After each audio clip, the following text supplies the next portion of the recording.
নমস্কার প্রিয় দর্শক বন্ধু, আপনারা জানেন পশ্চিমবঙ্গ রাজ্যের যে নতুন ওবিসি তালিকার যে বিজ্ঞপ্তি জারি হয়, সেই বিজ্ঞপ্তির উপর মহামান্য কলকাতা হাইকোর্ট স্থগিতাদেশ জারি করে। তারপর কলকাতা পুরসভার যে সাব অ্যাসিস্ট্যান্ট ইঞ্জিনিয়ার পদের নিয়োগের ক্ষেত্রে নতুন বিজ্ঞপ্তি অনুযায়ী নিয়োগ করার প্রক্রিয়া চালানোর চেষ্টা করে। সেই সময় হাইকোর্ট ভার্চুয়ালিভাবে তাদের কাছে কিছু নির্দেশ, বর্তমানে রাজ্যে ওবিসি এ বা ওবিসি বি বলে কোনো তালিকা নেই, শুধুমাত্র ওবিসি। এবং 2010-এর আগে যে 66টি সম্প্রদায় যে ওবিসি তালিকাভুক্ত ছিল, তাদেরকে নিয়েই কিন্তু নতুন নিয়োগ বা ভর্তি প্রক্রিয়া করতে হবে।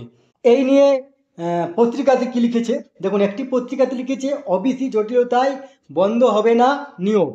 আরেকটি পত্রিকাতে লিখেছে 7% সংরক্ষণ নির্দেশ নতুন বিজ্ঞপ্তি। আসুন আমরা দেখে নেব। তার আগে আপনারা অবশ্যই আমার চ্যানেলটি সাবস্ক্রাইব করবেন এবং সবার আগে ভিডিও নোটিফিকেশান পাওয়ার জন্য সামনের যে বেল আইকন আছে সেখানে প্রেস করে নোটিফিকেশান অল করে রাখুন এবং ভিডিও শেষে লাইক কমেন্ট শেয়ার করবেন। তাহলে দেখুন এই নিয়ে কী বলেছে। ওবিসি সংরক্ষণ নিয়ে আইনি জটিলতায় নিয়োগ বা ভর্তি প্রক্রিয়া অযথা বন্ধ রাখার কোনো প্রয়োজন নেই। রাজ্য সরকার এ বিষয়ে প্রয়োজনীয় পদক্ষেপ করতে পারবে। বৃহস্পতিবার কলকাতা পুরসভার নিয়োগ সংক্রান্ত মামলায় জানালো কলকাতা হাইকোর্ট। এর ফলে ওবিসি সংক্রান্ত নিয়োগ ও ভর্তির ক্ষেত্রে যে অনিশ্চয়তা দেখা দিয়েছিল তা কাটল বলেই মনে করছে আইনি মহল। রাজ্য সরকারের নয়া বিজ্ঞপ্তি অনুযায়ী নয়, নিয়োগ বা ভর্তি প্রক্রিয়া করতে হবে পুরনো 2010 সালের ওবিসি সংরক্ষণের তালিকা অনুযায়ী। সেক্ষেত্রে 66টি শ্রেণী এবং তৎকালীন 7% সংরক্ষণ নীতি মেনেই রাজ্য এগোতে পারবে। দেখুন এই নিয়ে আবার এখানে দেখুন এই পত্রিকাতে যেটা বলা হয়েছিল যে বিচারপতির পর্যবেক্ষণ, বর্তমানে ওবিসি এ বা বি গোত্র কিছু নেই, শুধু ওবিসি আছে। এই বিষয়টি বুঝতে চাইছেন না কেন?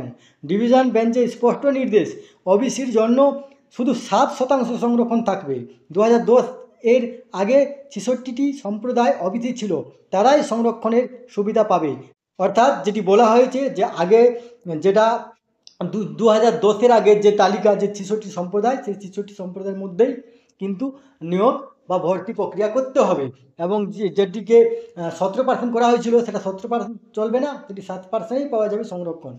এই তথ্যটি আপনাদের সাথে শেয়ার করলাম। সুস্থ থাকবেন, ভালো থাকবেন, ধন্যবাদ।